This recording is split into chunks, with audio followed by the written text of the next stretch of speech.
ACEs interviews. Conversations to empower. Introducing David Rose. Hello and welcome to ACEs Conversations to Empower. I'm Leo, coach and speaker. I'm joined today by David Rose. David lives with an ultra-rare disease known as occipital syndrome. He worked for Rare Releases magazine, Rare Disease magazine, based in the UK. David also volunteered for Great Ormond St and is a trustee for Mitrofanoff Support. Thank you for joining me, David. What would you say people's main preconceptions of having a rare disease that are often posed to you? I think one of the misconceptions of having a rare disease is that everyone has any person with the same rare disease will be impacted by everything with someone else with the same rare disease. So the condition that I've got is a really ultra rare disease where there's only 7 or 10 people in the world, something like that. So it's really ultra rare. But when I was growing up, I had another rare disease I was originally diagnosed with, which is called Ehlers-Danlos syndrome, and that was 30 years ago when I had that diagnosis. But now it's becoming much more common and better recognised, and the spectrum of people that have that rare disease is so vast. You can have it and have lots of different symptoms. You can also have it and have quite a few milder symptoms or less symptoms. So I think a lot of people from the outside think that just because one person lives with a certain rare disease or a disability, that it's going to affect them exactly the same as somebody else with a different rare disease, as the same rare disease, sorry. Yeah, I would agree with, I guess, that goes for any kind of disability or illness, anything will affect each individual, each individual differently. Yeah. I think sometimes, people who don't have that much experience with disability or illnesses can kind of maybe if only one person with a specific disability or illness, they may think, oh, that that experience must be occurred before, but important to remember that every one of us is different. Yeah, and I think as well to add from what you're saying, as you get older as well, obviously your body changes anyway. So how things might have affected you, even for me personally, I don't know if it's been the same for you as well, but kind of growing up, the challenges that I faced and the sort of symptoms I experienced are kind of now different to, when I was 14 was a little bit different to when I was, say, 22. Now I'm 35. Like, things are changing at a different rate, so that just in my own experience, my symptoms have changed quite a bit as I've got older. So it's very hard to predict, and it's really hard to give an answer of how it impacts you because every day is so different. I'm guessing it's probably the same for you with your health, but every day is different, and it's really difficult to explain to people because one day you might feel, in inverted commas, okay, like, and managing your health to some extent, and then the next day you can't, like, move out of bed, you can't focus, you can't do anything, and just in a quick snap, like, it completely changes. So I think that's something that is really hard to get across to people that are able-bodied, that maybe don't understand how different disabilities can and rare diseases and such can change so quickly without much warning as well.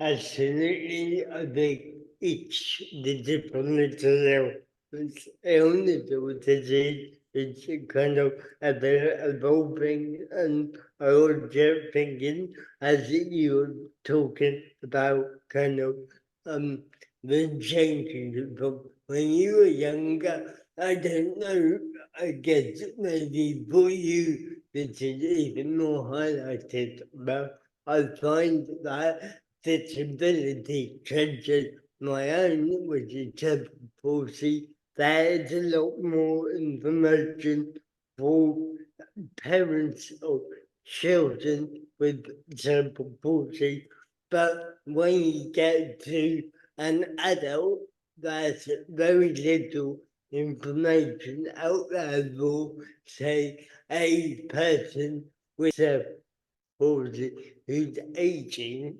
and information that is actually aimed for the adult, um, at the adult rather than at a parent of a disabled child. Yeah, I think that's true. I think so when I was younger, I went to Great Ormond St Hospital in London, which I'm sure some of your listeners will be familiar with. But it's a really famous rare disease paediatric hospital in London. And growing up, I was lucky enough to be seen there and had really good care. But I feel like as an adult, you're kind of expected to find everything by yourself when you're younger. I grew up with my rare disease, so I've not known any different. I've always been unwell since I was born, so it's not like I've lived a healthy life up until 35 and then then got long COVID or something later in life, or cancer or something. Because I was born with it, I've had no difference. So I've always lived this life, and I think that when you're younger, the information, there wasn't that much information about the other kind of thing that I was diagnosed with, called Ehlers-Danlos syndrome, but there certainly was a little bit of information, and there were more things in place. So my mum and dad joined like a group for other parents of children. So everyone in the group had their children had different disabilities, but it was kind of like a support group for parents just in general. It wasn't specific to a certain condition, but just generally children locally that had different disabilities. And my mum and dad found a lot of information from them, not necessarily about their children's disabilities, but just things about how to access certain things as well. So like there isn't much help, I don't think, really for accessing sort of non-medical things, so like getting a support worker or getting financial disability benefits or help at school or help with work things. That's something that there's still a huge information gap, and I think it's quite concerning because I've only really learned a lot of this stuff in the last maybe 6-7 years since I've kind of been working in rare disease and being a volunteer. But previous to that, I had very few friends that had disabilities kind of in real life that I knew. I found people online, but not kind of friends face to face. And I learned so much about what things I was entitled to, or my family were, or what accommodations I could make at work, or all these things. I think we always think about information being medical information, but there's also a lot of information, lifestyle changes and things, like I don't know how old you are, but when you and I were growing up, it was more, I think really the focus was more on getting us through the school education system, and maybe not expecting us to work or not expecting us to do much, and it was more just about, can this person function enough to kind of finish school? Or that's really what, I'm being very blunt, but I think in my head that's what I felt it was. And then there's a little bit of like a problem when you get older, because it's like, oh well, actually, well, he's got to his early 20s now or 30s, and like what's he going to do with his life? And I think that's where there's a real gap at the moment. I don't know if you see a similar trend in people, yourself, or other people that you've met along the way, where there's not much help for people that are kind of 20s, 30s and 40s, where we're too old to be kids still and getting the same kind of help, but we're not old enough to be in the sort of geriatric club where there's other help. So then we're in this weird kind of middle ground where there's not a lot going. if that makes sense. Definitely.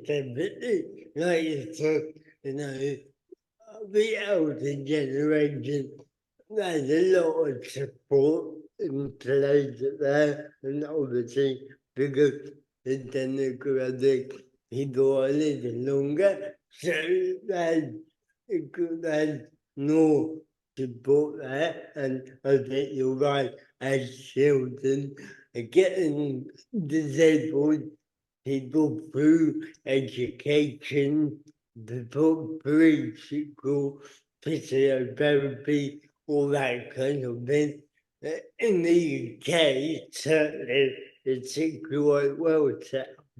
But then for me, and I know the for everybody, when you hit kind of the end of college, university, maybe out of a university perhaps, or maybe it's slightly before, the support kind of falls away, and Hmm. you're left a bit like, unless you are someone who is indebted to get that investigated. I can't find my word today.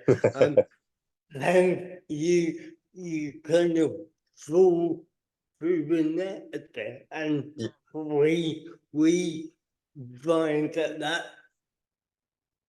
we miss out on a lot of support that is out there. I think, outside to work, direct payments, all these things are there to help us, but they are not going to be presented to us easily. Like I believe in my personal experience. So unless you actively go out there and say, oh yes, I'm entitled to personal assistance and I can get funding for that, or I can access some help with my work. And not very forthcoming.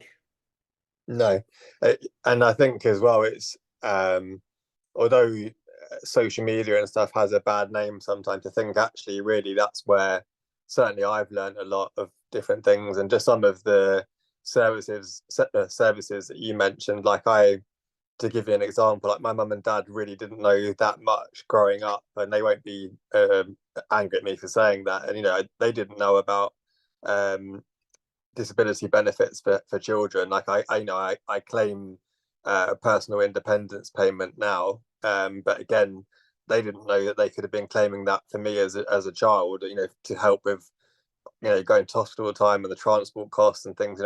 They didn't know much about that, and I've never had a support worker.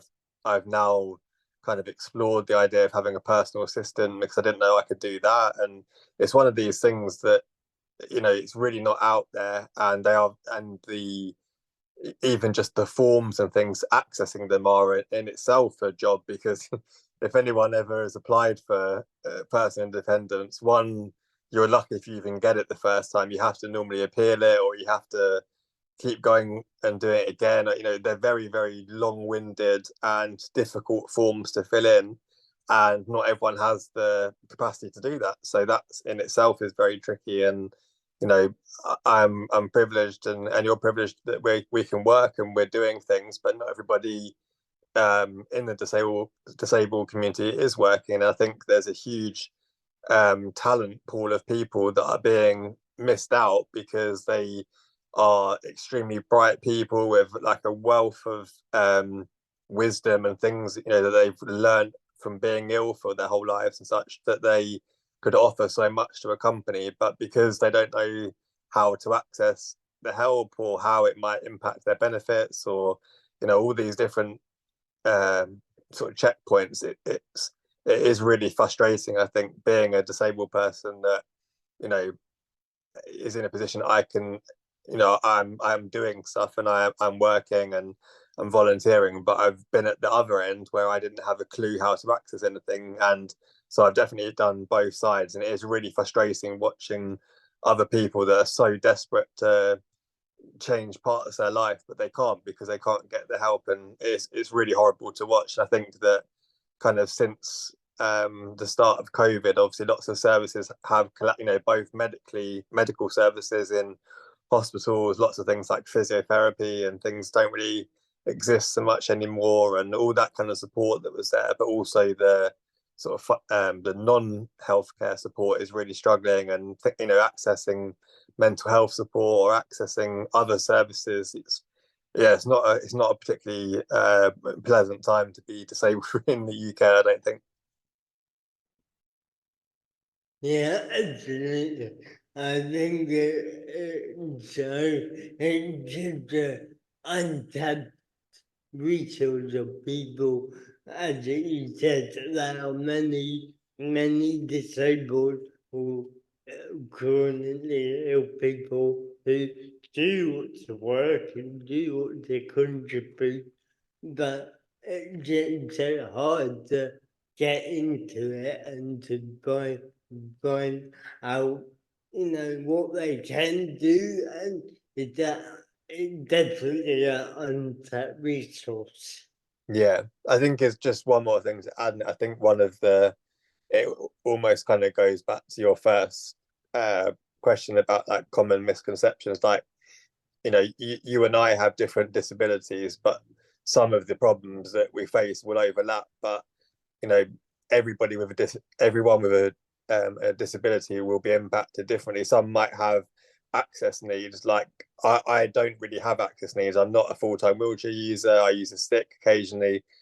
I'm not really needing of access. It's more about understanding of maybe hospital appointments, or different working environments where people that have visual impairments will have things, or people that are full-time wheelchair users. All the different aspects of being disabled is so different. It's not like everybody that's disabled is a wheelchair user. Like, it's not like that, is it? So I think it's about like employers or other organizations to be understanding that everyone with a disability could be impacted so differently, and we're not all the same, and you can use general things to help understand disability, but everyone is so individual in their own way.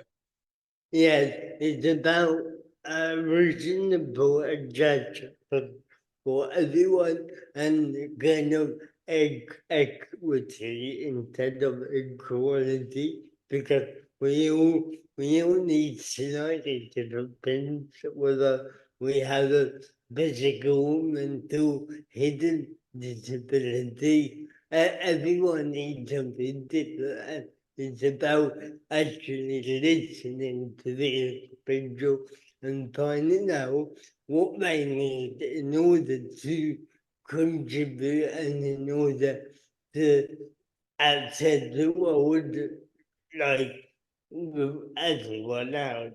So yeah. Yeah, definitely. My next question is, what do you find empowering?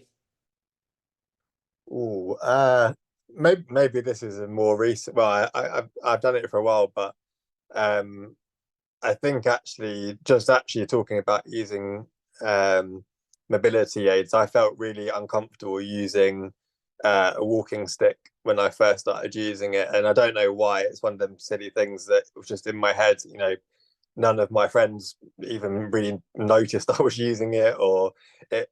I don't know. I just, in my head, I felt like everyone was staring at me walking down the street, or because of the way that kind of my musculoskeletal system is anyway. I walk sort of very flat-footed, and I have an unusual walking style, I guess. And I think that using the walking stick has really made things a lot better. And when I was younger, I should have been using it probably 20 years ago, but I never did it, and that's my own fault. But now I'm using it, like, even it's more, when I'm walking and stuff, it helps, but it's also really helpful if I'm somewhere where I'm going to need to, if I'm getting a train or if I'm flying somewhere, being able to kind of weight bear on I should really use a wheelchair at some points, but I mean, using the stick has been really empowering because it's given me a little bit of energy back, things that I found harder before. It's a really small thing, but actually it's made a really big difference because I don't care now about what anyone might think, or and I know that seems really silly because lots of disabled people wouldn't even think and care about using a stick, but for me in my head it was one of them things that I felt like it wouldn't impact me, but it obviously, but I did, and my mobility has declined quite rapidly, and using the stick has really empowered me, and I think that at some point I will inevitably use a wheelchair, and again I have no qualms about that now. It's just one of them things in my head that I think, because I've tried to this is just my own view, but because I've always tried to live with my health conditions by trying not to think about it too much and trying to see the positive in everything. And then when things change, either using different mobility aids or taking stronger medications or whatever it is, it feels like your health is declining, and that's quite hard to cope with. But yeah, using the cane, it's a very long-winded answer, but using the cane I think has been really empowering, and also kind of seeing other younger people more, seeing more younger people out in public, not even necessarily at a rare disease event. I just mean in general, like I'm sure I see more younger people using mobility aids than maybe that I'd noticed when I was younger, which is good, so that people are using them to help themselves and not caring what anyone else thinks. Why is that 15-year-old person using a wheelchair or a stick or something? That's been really good to see. I really did the fact you were able to kind of make that shift in your head, because I think it can be unconscious and come kind of externally from society. We sometimes get, we don't always want to see our disability. We can want to detach ourselves from the need of a certain mobility aid. That certainly, when maybe we haven't needed them in the past, it can be common for us to, like you said, see the use of something like that as a deterioration. But actually, when we do accept that we need something like a walking stick or a wheelchair, and actually we see that rather than putting us back, it kind of means that we are able to access things better or conserve our energy or conserve our physicality, then actually we can see the more positive side. 100%. And I think, just to give you like a really quick example, but I fly, I don't know, maybe 2 or 3 times a year, either through work or for a holiday. And again, I never knew about special assistance for flying. So I always used to try and sort of struggle with my bags, and especially in the bigger places like Heathrow, where it's a huge airport, and just getting there, however you get there by bus or train or whatever, like it's a long, lots of changes, lots of carrying big heavy bags, and the stress of going through security and stuff. Now I use the special assistance. I'm not having to struggle with the suitcase. It's all taken care of for me, and I barely have to do anything. I don't walk everywhere because you go on the golf buggy type thing, and I'm using my stick and can lean on that. Like, the experience of flying has been so much better, rather than it being painful, like, and then obviously them being on a flight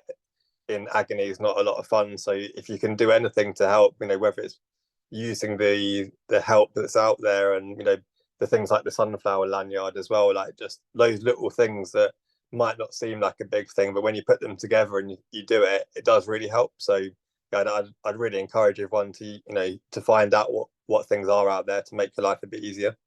Yeah, airport assistance is brilliant. Yeah, definitely. Definitely, it makes the whole bit a lot easier, especially with, like you said, the size of airports. Really does take the stress off, I think. So my final question to you is, what difference would you like to see or make in the world? Oh, that's a deep question. Do you mean in terms of just in life generally, or kind of life with a disability? I'll answer it with like a disability lens. I think that kind of obviously, I've been doing sort of rare disease, being involved in rare disease space sort of in a work capacity for about 6 years, and kind of alongside that, I've been volunteering also in rare disease for sort of 10, 11 years. I think that, from meeting lots and lots and lots of people with all different kinds of rare diseases and disabilities kind of globally, although I feel like I don't have, I'm lucky in the sense that I live in the southeast, and I'm very close to all the sort of the big rare disease hospitals and things, and that's very lucky that that's what's happened to me. Although I don't have expert care in the sense that everyone knows exactly how to deal with my health, because they don't, because there's no real knowledge of it, but it's managed well in some ways. I think that, if I was to live in South America or Southeast Asia or North Africa, the healthcare system, especially the rare disease healthcare systems, are so different there to what they are in the UK. I mean, we're far from perfect, with how the NHS is at the moment, and things that you know aren't great for people with disabilities. But I think that if I had my rare disease, in a poorer country where the infrastructure is not as good as it is here, it would be really, really, really different. And I think hearing stories of other people from other parts of the world, like whether it's Southeast Asia or North Africa and things, where they've kind of been traveling to other countries, spending their life savings to go to other parts of the world to try and access care for their children or for themselves. That's so sad to see that. And I think that it's we can be mindful in the UK that it's not perfect here, but we have a system in place, whereas not everybody does have that. Lots of people with rare diseases are the quality of life they live, maybe with the same rare disease, it can be completely different in another country. So I don't know whether it will ever actually happen, but if we could get like a broader kind of healthcare equality, that would be amazing to access that. It's maybe a little bit wishful thinking. I don't know whether that will ever really happen, but we do have privilege in the UK of having the NHS and these kind of centres for rare disease and disability in general. Like in other countries, don't have that, and I think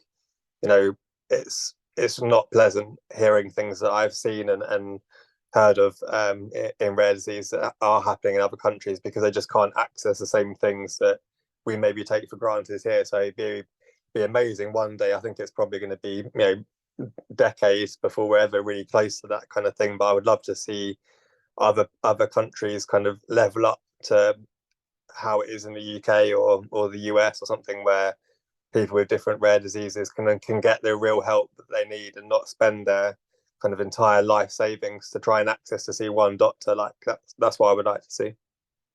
Yeah, I think, I mean, you know, I think we would all say that, how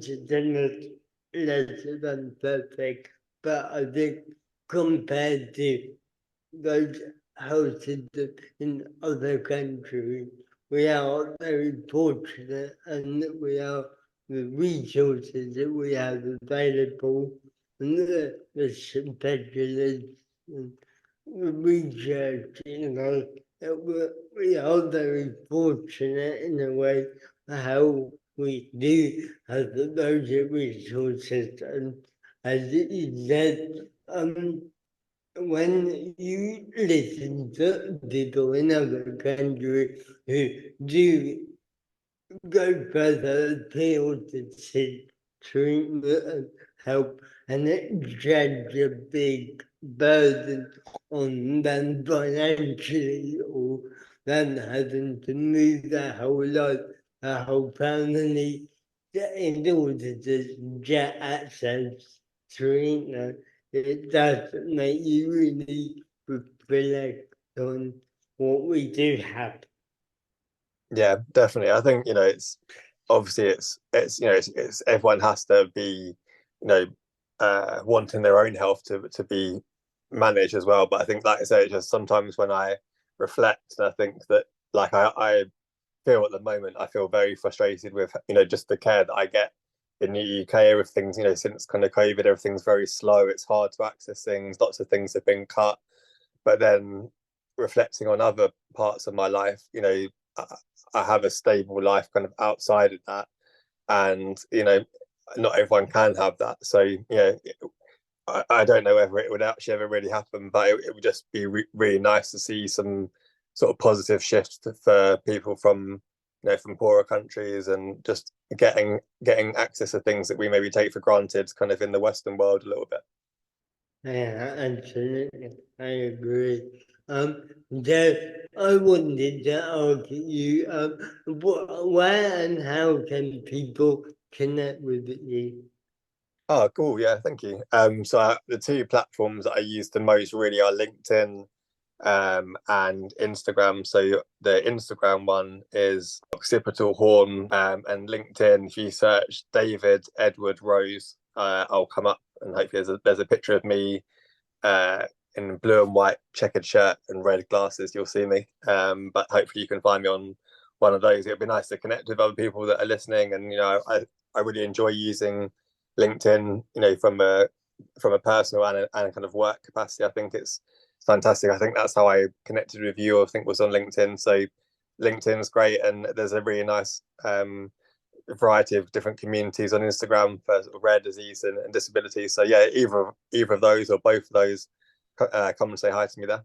Thank you for that. Yeah, and I'll share your social media link, Instagram and LinkedIn with this interview when it goes out. So thank you very much for guest David Rhodes.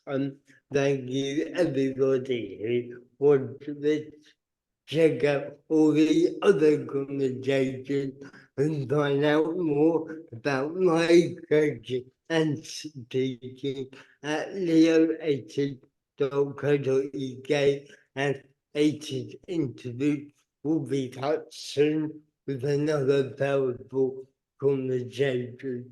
Bye for now. Thanks for watching and listening to ACE's interviews. Find out more about David Rose in the show notes. Don't forget to like, subscribe, and follow.